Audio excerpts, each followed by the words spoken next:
Baik,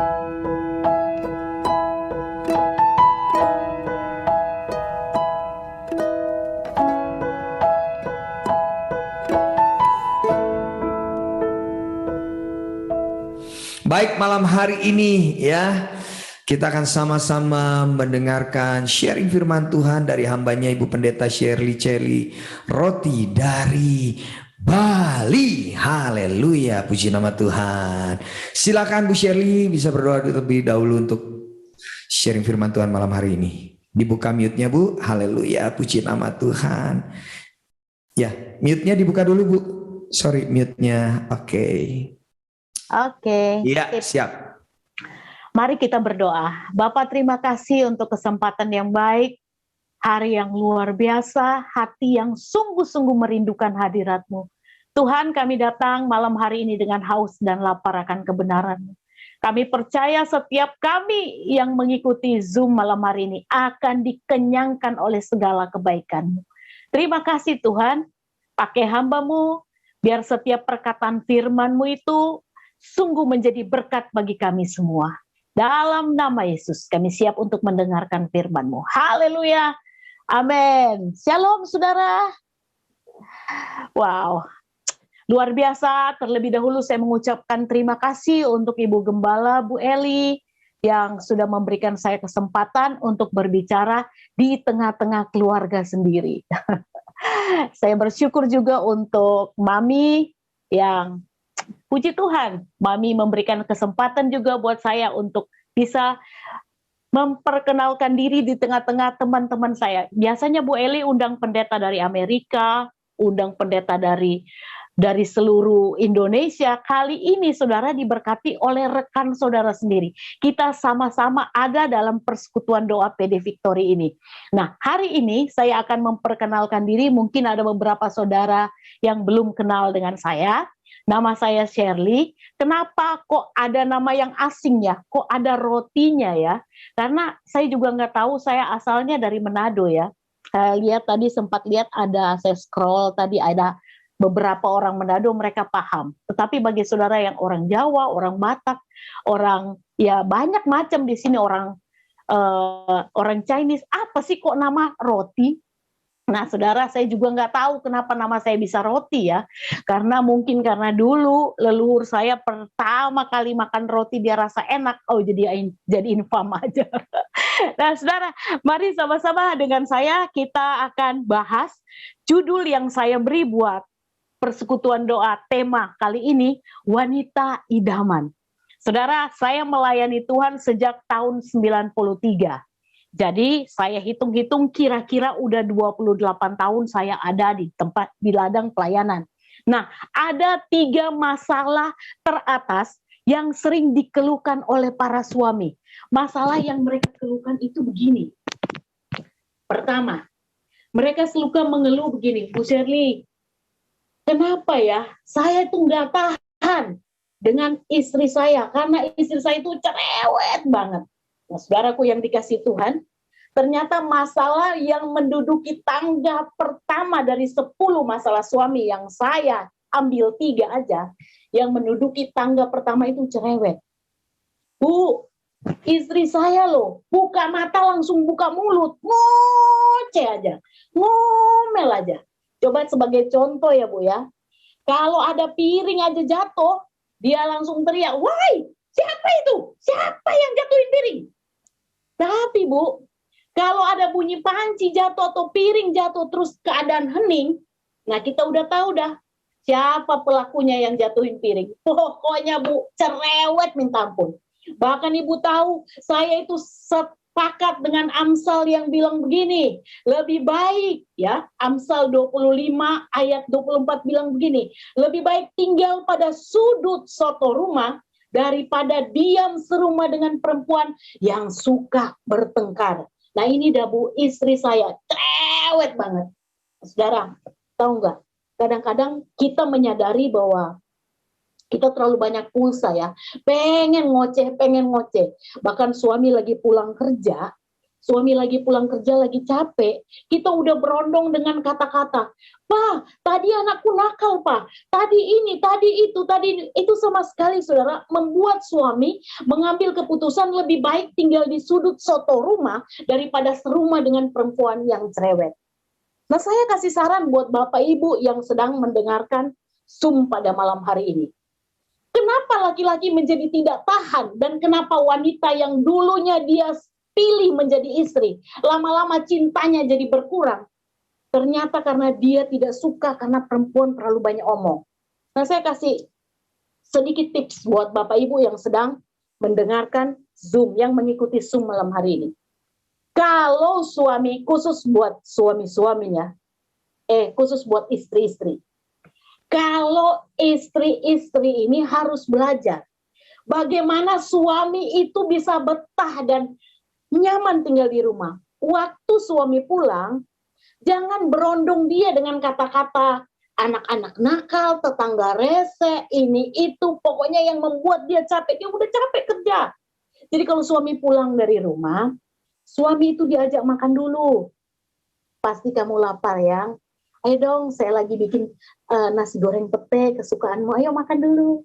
Nah, giliran suami sudah makan, sudah kenyang, baru ibu-ibu ngomong, "Pak, itu beras terakhir loh, Pak."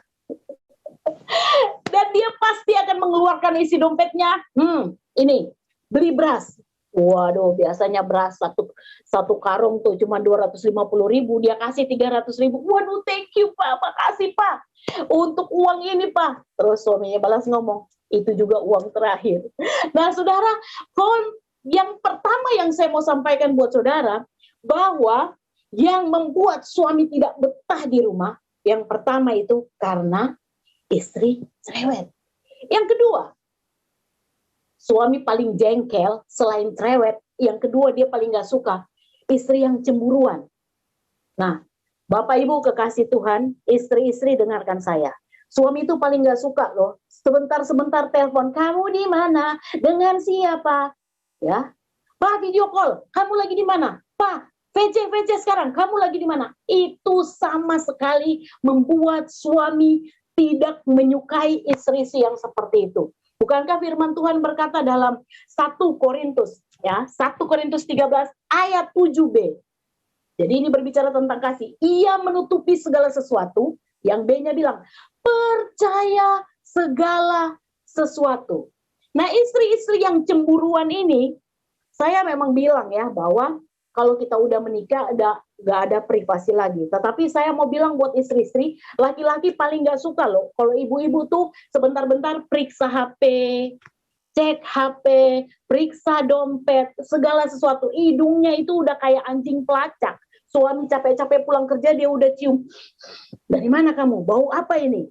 Nah, saudaraku yang dikasih Tuhan, hal yang kedua yang paling tidak disukai oleh suami, nah kita kan mau belajar menjadi wanita idaman ya. Yang kedua, suami nggak suka wanita yang cemburuan. Nah yang ketiga, cepat aja saya sampaikan ini. Apa yang membuat suami nggak suka dan nggak betah? Ya. Nah ini yang ketiga ini paling sering dikeluhkan sama saya, saudara. Suami bilang gini, "Bu, saya nggak ngerti istri saya. Saya pusing menghadapi dia. Ribet Bu, rumit cara berpikirnya." Nah ini saudara, yang ketiga ini suami nggak betah, suami nggak suka kalau istri punya pemikiran yang terlalu rumit. Tiap hari mesti ngomong, "Pak, kamu sayang nggak sama saya?" Mungkin pertama dia bilang sayang, kalau nggak sayang masa saya pilih kamu jadi istri saya. Besoknya nanya lagi, "Pak, kamu sayang nggak sama saya?" Lama-lama dia kesel gitu ya. Waktu dia tanya, "Pak, kamu sayang nggak sama saya?" Diam ya, kamu dengar ya, dengar saya bilang. Istri orang lain aja saya sayang, apalagi istri sendiri. Nah ini jangan sampai ketiga hal ini terjadi dalam rumah tangga saudara. Sekarang kita masuk dalam firman Tuhan. Bagaimana kita bisa menjadi wanita idaman. Dalam Ciailik Amsal 31 ayat 25. Kita masuk dalam topik pembicaraan menjadi wanita idaman. Amsal 31 ayat 25. Saudara, kalau kita baca Amsal 31 keseluruhan, ini benar-benar kita akan amin besok pagi. Tetapi hari ini saya akan memberi tips bagaimana menjadi wanita idaman lewat satu ayat ini aja. Saya baca buat saudara ya. Pakaiannya adalah kekuatan dan kemuliaan. Ia tertawa tentang hari depan. Saudaraku yang dikasihi Tuhan, yang pertama untuk menjadi wanita idaman suami, tentu saja kalau kita jadi idaman suami, kita pasti juga terlebih menjadi idamannya Tuhan. Yang pertama, wanita yang menjadi idaman adalah yang pertama, pakaian. Nah, ibu-ibu nih sudah mulai seneng nih kalau saya ngomong pakaian. Karena ibu-ibu kalau ngomong pakaian tuh, baju ada 3 lemari, setiap kali mau pesta pasti dia ngomong, hehe Pak, aku nggak punya baju. Inilah wanitaku, kadang-kadang nggak ngerti ya. Nah, saudara, pakaian ini bukan berbicara tentang pakaian yang fisik yang kita pakai. Pakaian ini bukan berbicara tentang bentuk fisik kita. Nah, ada kalanya orang yang berusaha berjuang untuk pengen kurus, gitu. Puji Tuhan, suami saya bersyukur karena dia bilang dari pertama saya pilih kamu karena kamu gemoy. Dia suka yang bodinya seperti ini. Jadi saya nggak terlalu berjuang untuk menjadi kurus, gitu ya. Jadi ada ibu-ibu yang terobsesi untuk, aduh dulu suami saya pilih saya dari sekian banyak wanita, dia pilih saya karena apa? Aku mau dia karena dia bodinya, dia itu lucu, kayak kuda poni. Nah, yang kuda poni ini akhir-akhir ini karena terlalu banyak stay at home, karena terlalu banyak di rumah karena segala macam virus yang pandemi disteris ini, yang kuda poni ini sudah mulai berubah menjadi kuda nil, udah mulai gendut ya. Dan yang lucunya, yang dulu kayak Hello Panda, yang dulu Hello Kitty, sekarang berubah menjadi Hello Panda. Tetapi yang saya maksudkan bukan penampilan fisik, bukan pakaian secara fisik yang saya mau sampaikan untuk menjadi wanita idaman. Tetapi pakaian yang dimaksud dalam ayat-ayat ini sesuatu yang terpancar dalam kehidupan kita yang membuat kita dilihat oleh orang lain, orang-orang di sekitar kita bahwa kita adalah wanita yang kuat. Dan saudara, wanita itu Alkitab sering mencatat bahwa wanita yang kelihatan lemah, wanita yang kelihatan tidak berdaya, wanita yang kelihatan biasa-biasa saja, tetapi ketika Tuhan mau merubah satu bangsa, Tuhan pernah pakai wanita yang luar biasa. Saudara masih ingat kisahnya Musa? Bagaimana waktu itu ada titah dari Firaun yang berkata, semua bayi laki-laki yang lahir di Mesir, ya, bayi orang Yahudi yang lahir di Mesir harus dibuang ke Sungai Nil, harus mati. Tetapi saudara lihat wanita yang kuat, wanita idaman seperti ibunya Musa ini, dia sungguh luar biasa. Ibu yang sederhana, saya percaya waktu itu belum ada Google, tetapi dia sudah survei bagaimana caranya untuk bisa bayinya yang dia lahirkan ini, untuk dia tetap bisa hidup di tengah-tengah titah Firaun yang luar biasa itu. Coba saudara baca lagi ayat-ayat di Keluaran pasal 2 itu ya. Bagaimana cara berpikirnya wanita yang kelihatan lemah. Ibunya Musa itu merancangkan membuat satu peti yang bisa diisi bayi, dan bagaimana bayi itu bisa tetap bernafas di dalam peti itu, dan bagaimana kalaupun peti itu taruh di sungai, air sungai itu tidak bisa masuk. Bayangkan ini wanita berpikir sedemikian rupa. Setelah dia menemukan cara untuk bisa menaruh bayi Musa di atas peti dan ditaruh di sungai, dan dia mulai cek, oh air nggak masuk. Dia mulai survei jam berapa putri raja itu sering mandi di sungai itu gitu ya. Dia survei, benar-benar cermat sekali. Dan yang ketiga yang dia survei juga ukuran kecepatan arus. Coba saudara bayangkan kalau dia nggak punya kecerdasan, kekuatan yang hebat seperti itu. Saudara bisa bayangkan, bisa aja yang namanya peti yang ada bayi Musa ini bukan ketemu dengan putri Firaun, tapi ketemu dengan hewan-hewan buas yang ada di Sungai Nil. Nah saudara, bagaimana wanita menjadi menarik ketika dia dalam kondisi menghadapi masalah yang besar, dan di situ kekuatannya menjadi kuat.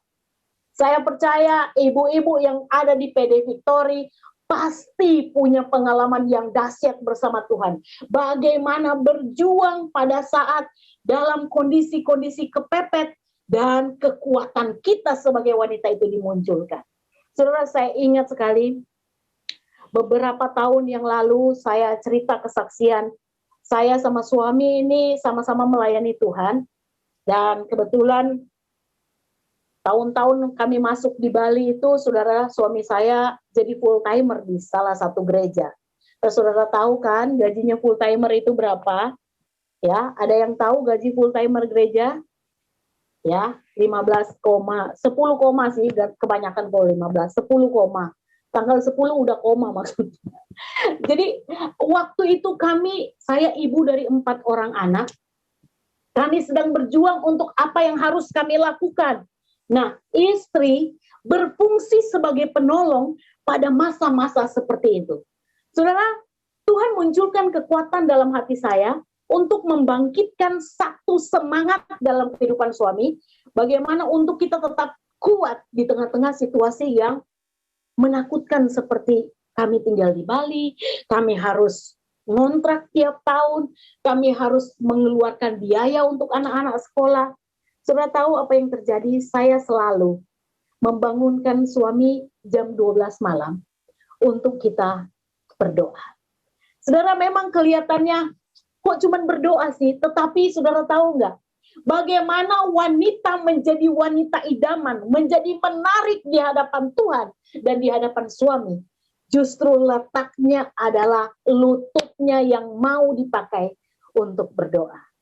Awal-awalnya saudara, saya berdoa sendiri. Saya berdoa sendiri. Dan di situ saya melihat mujizat demi mujizat terjadi. Dan selanjutnya suami saya mulai mengikuti. Ya, kenapa saya pilih jam 12? Apakah di Alkitab tertulis bahwa harus jam 12 malam? Tidak. Saya pilih jam 12 tengah malam, sebab jam 12 tengah malam itu saya yakini saya tidak banyak saingan. Malaikat itu lagi banyak santainya. Jadi ketika teman-teman yang lain lagi ngorok, saya dan suami sedang berdoa. Tentu saja saudara, berdoa tengah malam kadang kita udah tertidur terus bangun lagi, itu nyawa itu belum ngumpul semua, saudaraku yang dikasih Tuhan. Kadang-kadang lagu bisa salah-salah, saudara. Jadi kadang-kadang itu maksudnya mau menyanyi, jadikan aku Tuhan, mestinya kan lagu rumah doamu. Tapi karena bangunnya dari tidur jam 10 tiba-tiba harus bangun jam 12, nyawa belum ngumpul semua, saudara. Jadi kadang-kadang kita menyanyi, jadikan aku Tuhan, putri sejati. Itu jadi nyanyi lagu Ibu Kartini kita, saudara ya. Karena nyawa kita belum ngumpul. Kadang-kadang pada saat kita berdoa, pada saat kita bernyanyi, kadang-kadang terlalu banyak sesak. Dada ini dengan masalah, besok anak-anak harus bayar SPP, besok harus bayar tagihan apa gitu, saudara. Kadang-kadang sampai lupa-lupa lirik, saudaraku yang dikasih. Pernah kita nyanyi satu lagu, saya nggak pernah lupa itu lagu. Ku tahu Bapa peliharaku, dia baik, tapi karena saking banyaknya masalah yang terjadi, ku yakin dia selalu sertaku, Indomie seleraku. Saudara, saking terlalu banyak masalah, Indomie keikut-ikut, saudara. Terlalu kepahitan sama yang namanya Indomie. Nah, saudaraku yang dikasih Tuhan, bagaimana menjadi wanita yang menjadi wanita idaman, menarik hati Tuhan dan menarik hati suami? Yang pertama, harus kuat. Pakaian yang Amsal tadi yang saya bacakan tadi bukan berbicara pakaian secara fisik. Tetapi pakaian adalah kekuatan di dalam hidup kita. Sama seperti saya kasih contoh tadi, bagaimana Ibu Musa, wanita biasa, mungkin dia sama seperti saya dan saudara. Tetapi ketika Tuhan mengizinkan ada masalah, titah Firaun turun. Lihat, ketika dia datang, ketika dalam masa kepepet, semua akalnya itu keluar. Nah, Bapak Ibu kekasih Tuhan, jemaat PD Victory, mari belajar. Belajar munculkan apa sih Tuhan kekuatan dalam kehidupan saya yang saya akan munculkan ketika masalah terjadi. Setiap kita kekuatan kita berbeda, saudara. Saya dan saudara pasti nggak sama. Ada yang pas berdoa Tuhan kasih, oh kamu harus begini, oh kamu harus melakukan itu. Nah, saya mau kasih contoh buat saudara yang sederhana. Waktu pandemi awal-awal terjadi, waktu awal-awal pandemi, tentu saja yang namanya pendeta nggak bisa khotbah lagi, saudara ya. Jadi saya sering bilang bahwa saya kena PHK secara sepihak karena nggak ada gereja yang buka. Kita mau khotbah di mana? Terus saya dikasih hikmat sama Tuhan. Tuhan bilang begini, kan kamu punya media sosial, kamu punya Facebook. Wah, saya punya Facebook gitu ya. Jadi saya khotbah di Facebook. Ya lumayan sih, yang nonton bisa 50 orang, 60 orang, puji Tuhan saya pikir gitu. Terus Tuhan bicara lagi, coba bikin YouTube. Saudara, waktu saya berdoa Tuhan bilang bikin YouTube. Nah, bikin YouTube ini saya mengalami kendala karena saya termasuk pembuat YouTube yang ini mandiri. Saya bikin sendiri, saya like sendiri. Karena yang nonton dikit gitu ya. Tiba-tiba satu ketika memasuki masa pandemi setengah tahun itu, anak-anak saya tuh saya periksa kok tiap malam nggak pernah tidur ya. Mereka nonton apa sih? Saya masuk ke kamarnya mereka, ternyata mereka lagi main lagi nonton TikTok. Tuh saya marah, ngapain kalian? Ngapain kalian main TikTok malam-malam begini? Apa sih TikTok itu gitu ya? Nah, saya penasaran. Jadi selesai saya ngomel, masuk kamar. Besoknya saya bilang sama anak saya, coba bikinkan mami akun TikTok. Saudaraku yang dikasih Tuhan. Waktu itu anak saya bikin akun TikTok, saya coba bikin. Puji Tuhan saudara.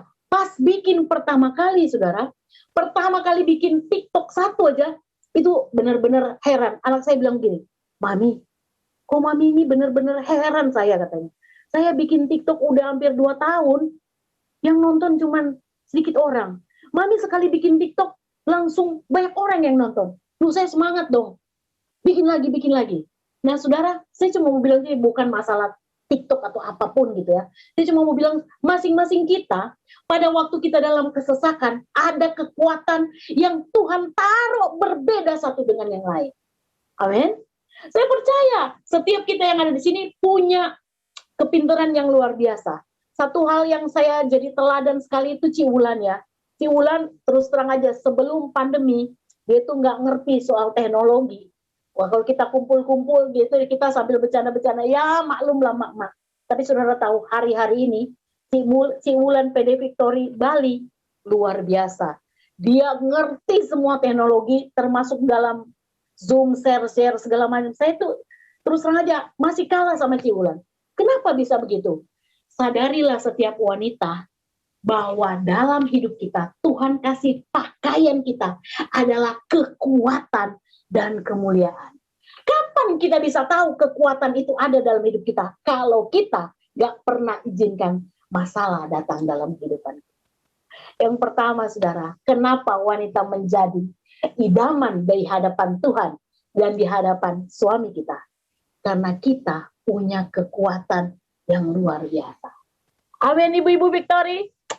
Amin, mantap. Yang pertama itu saudara. Yang kedua, saya mau sampaikan buat saudara.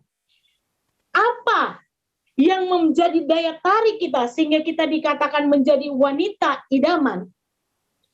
Yang kedua di sini, ya. Kalau tadi kuat, yang kedua menjadi wanita idaman karena 1 Petrus 3 ayat 4. Tolong Ci Ailing, 1 Petrus 3 ayat 4.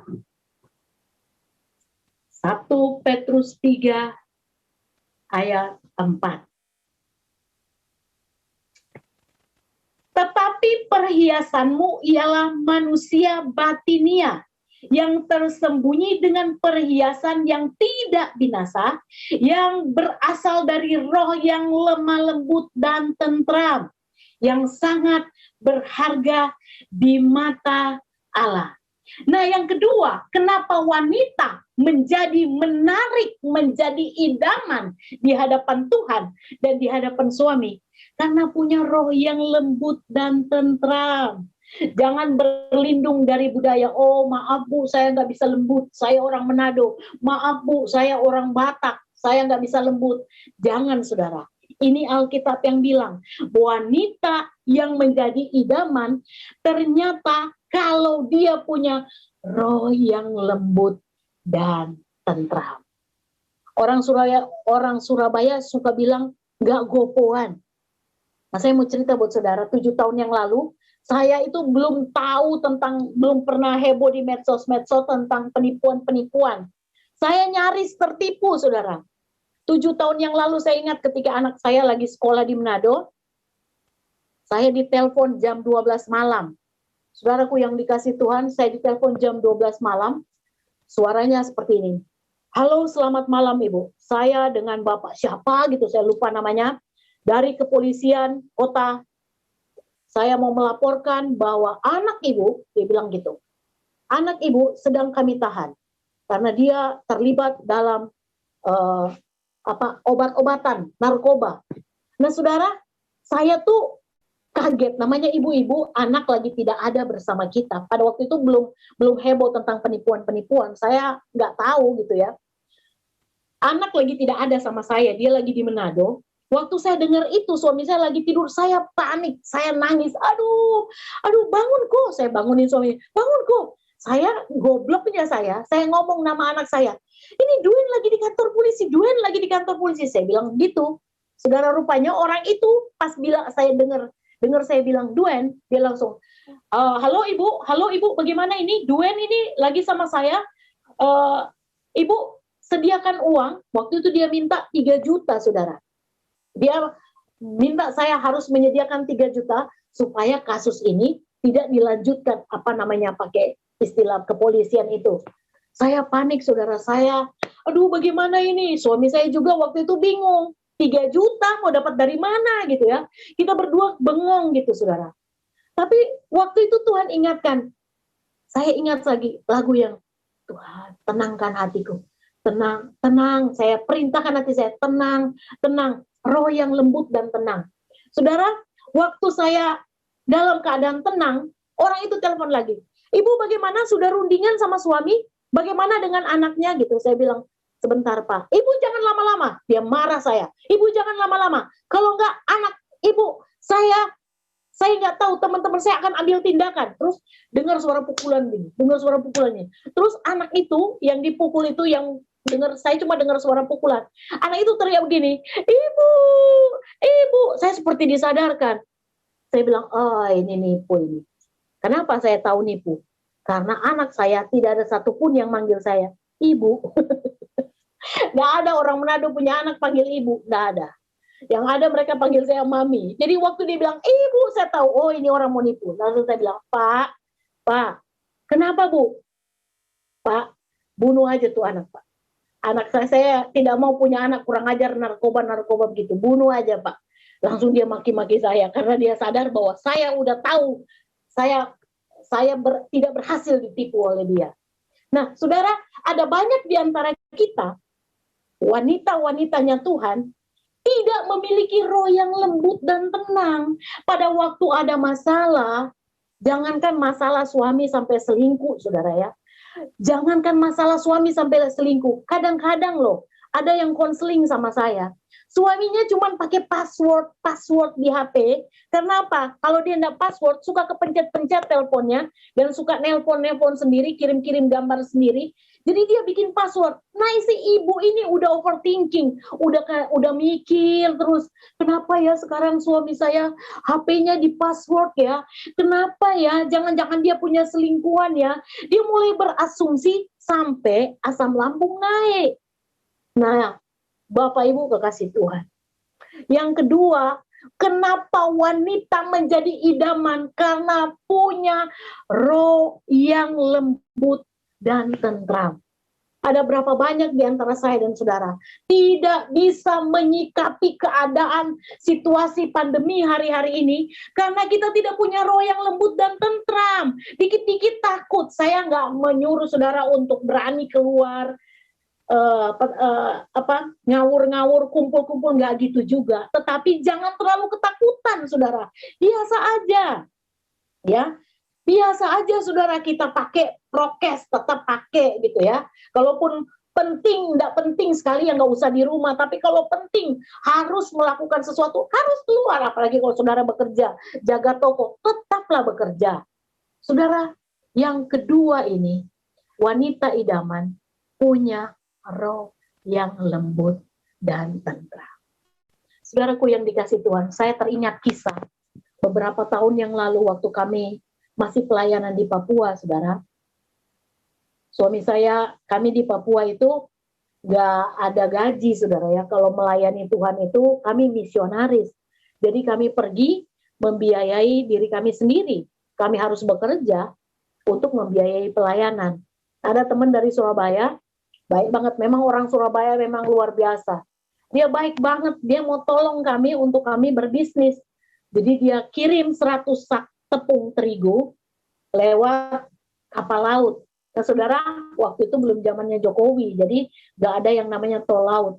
Sampailah tepung ini di Papua setelah perjalanan, saya nggak tahu perjalanan berapa lama atau kelamaan di gudang, sampai di Papua, tepung yang 100 sak ini udah berubah warna, udah bau apek, dan sudah nggak layak untuk dijual. Tentu saja yang teman saya ini dia nggak kirim untuk sekedar ngasih ke kita, tetapi kita harus kembalikan uangnya, saudara ya. Jadi dia ini bicara bisnis, jadi dia kirim barang, kita harus kirimkan uang.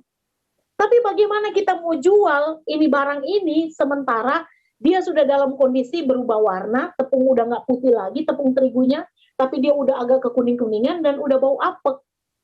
Saudaraku yang dikasih Tuhan, istri yang punya roh yang lembut dan tentram pasti akan berfungsi dalam kondisi-kondisi seperti ini.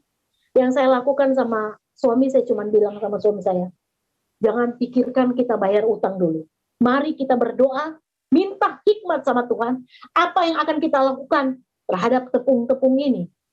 Saudaraku, suami saya, kita berdoa ya.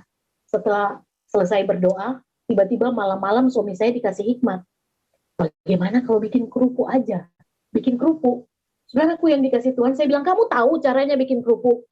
Karena dia asalnya dari Banyuwangi, dia bilang, saya punya encik, pernah bikin kerupuk. Coba saya. Dia telepon, Cek, coba tolong fax dong, caranya bikin kerupuk. Nah, di fax dah.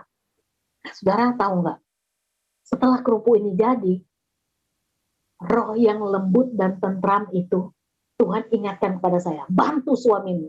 Saudara bayangkan dong, saya yang nggak pernah bikin kerupuk, saya bikin, bantu suami untuk bikin kerupuk. Saudara, setelah kerupuk ini jadi, kita bingung mau jual di mana. Nah, saya ingat khotbahnya Bu Eli kemarin tentang kesombongan. Suami saya sering bilang sama saya ini, karena saya ini asli Manado, Minahasa Utara, itu di daerah saya itu dibilang begini, ada semboyan kita begini, biar kalah nasi asal jangan kalah aksi. Jadi kita itu gengsi itu nomor 1. Jadi saya belum pernah jualan kerupuk, saudara. Jadi saya gengsi, saya malu gitu ya. Saya bilang, oke lah kalau saya bantu kamu di rumah bikin nggak apa-apa. Tapi kalau jualan, aduh orang semua tahu saya ngajar di sekolah. Saya juga khotbah di gereja. Masa saya mau jualan kerupuk? Tapi itulah, suami saya sering bilang, kamu ini loh, miskin sombong. Pada waktu dia kesel sama saya, saudara ya. Terus Tuhan munculkan roh yang lembut dan tentram di hati. Disinilah kamu harus berfungsi. Saudaraku, saudara tahu apa?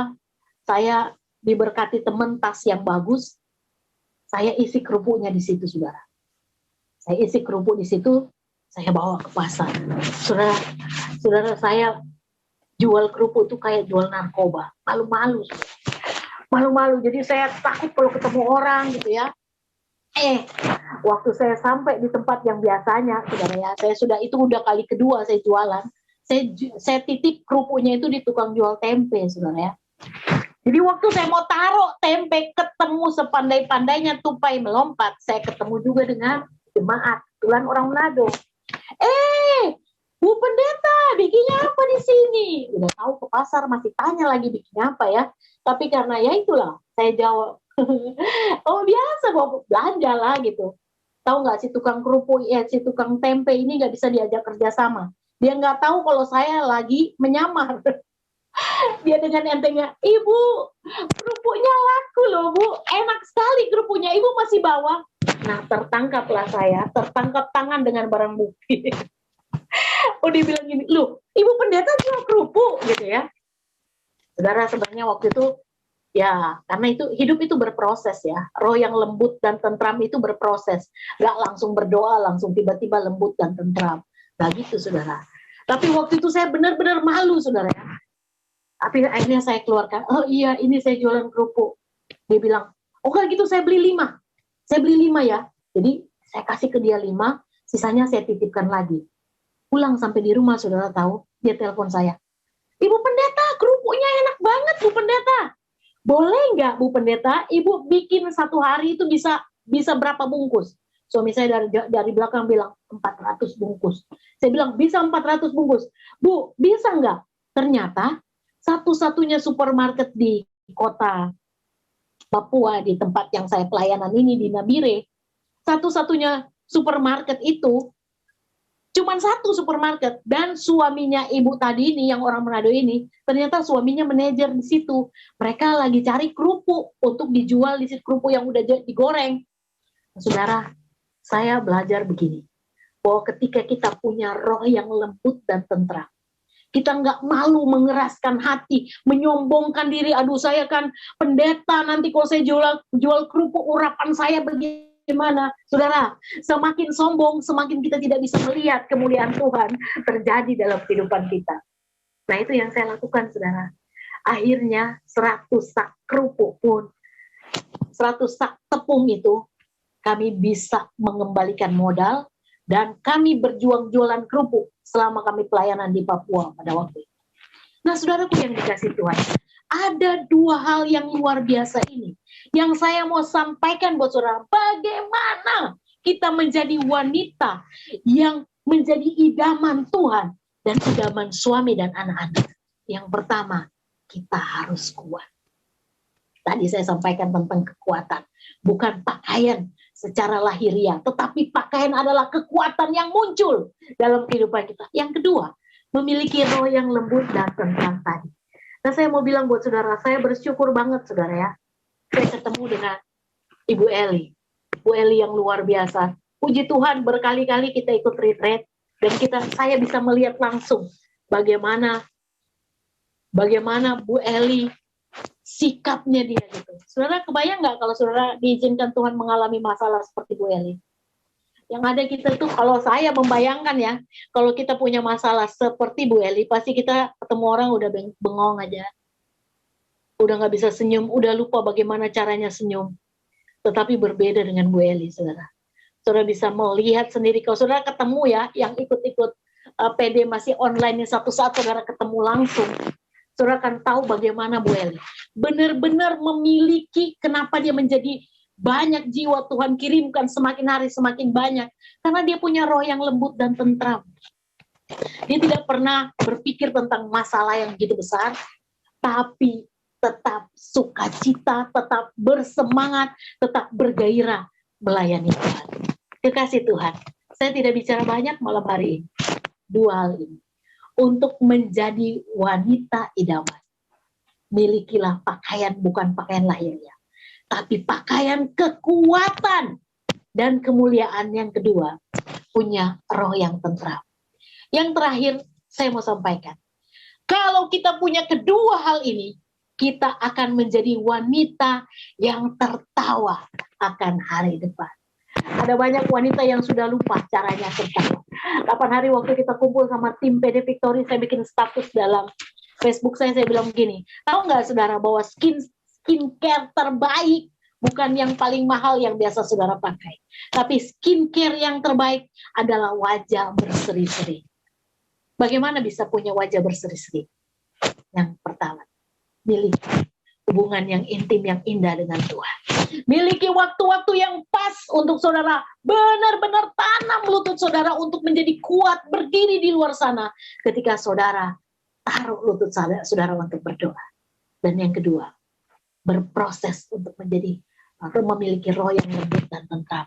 Tapi saya percaya setiap wanita di PD Victory ini seminggu 2 kali, belum kita ibadah sendiri, komsel sendiri, dan banyak juga renungan-renungan harian yang tiap hari di-share sama Bu Gembala. Saya sangat percaya kita menjadi wanita idaman. Menjadi wanita, ya ceknya gampang. Kalau kita disukai anak-anak, disukai Tuhan, disukai suami dan anak-anak, cek yang sederhana gini aja. Waktu kita pamit, nah, atau suami saya mau pergi keluar kota, mau pelayanan, atau mau pergi lihat orang tua atau apapun. Kalau mereka merasa sedih, berarti kita ini adalah wanita idaman. Tapi kalau anak-anak bilang gini, oh mami mau pergi, berapa lama ma? Seminggu, kenapa nggak sebulan aja ma? Lebih lama lebih baik. Nah ini bahaya. Jadi itu saudaraku yang dikasih Tuhan, Bapak Ibu kekasih Tuhan, 2 hal ini. Kuat di dalam Tuhan yang menjadi idaman, dan yang kedua punya roh yang lembut dan tentram. Mari kita berdoa. Bapak terima kasih untuk malam hari ini, terima kasih untuk hadirat Tuhan. Abah percaya bahwa setiap wanita yang sedang mendengarkan firman Tuhan, mereka akan mengalami kekuatan yang sempurna ketika mereka berlutut di hadapan-Mu Bapa. Terima kasih Tuhan, kami tahu kami sedang berproses dalam memiliki roh yang lembut dan tentram ini Tuhan. Ajarkan kami. Dan ketika kami diizinkan menghadapi masalah, kami boleh bereaksi yang tepat, di mana kami mau berkata, Tuhan bentuklah hidupku. Terima kasih Bapak, bersyukur untuk Ibu Gembala, Mami yang dengan setia terus mengajak kami untuk bersekutu bersama, menguatkan kami di tengah-tengah situasi yang tidak memungkinkan pun, kami diajak untuk selalu dekat dengan Engkau. Terima kasih untuk tim pelayanan, Kofran, si Ailing, Cilina, semua yang terlibat dalam pelayanan, dan semua jemaat yang sedang tekun mendengarkan firman. Kami percaya tidak ada satupun di antara kami yang tidak mengalami berkat yang dahsyat. Bersyukur untuk malam hari ini dalam nama Yesus. Haleluya. Amin. Thank you. Tuhan memberkati.